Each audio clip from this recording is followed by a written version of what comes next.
Hello সবাইকে। আজকে আমি একটা প্লুমেরিয়া ফ্লাওয়ার এঁকেছি।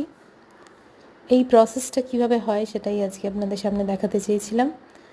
তো বিষয়টা খুব ইন্টারেস্টিং আর খুব ভালো লাগবে আপনাদের এটা করলে। তো এটা কিছুই না, খুবই সিম্পল। ওয়াটার কালার প্রথমে স্কেচ করে তারপরে কালার দিয়ে লেয়ার বাই লেয়ার জিনিসটাকে কমপ্লিট করার চেষ্টা করেছি।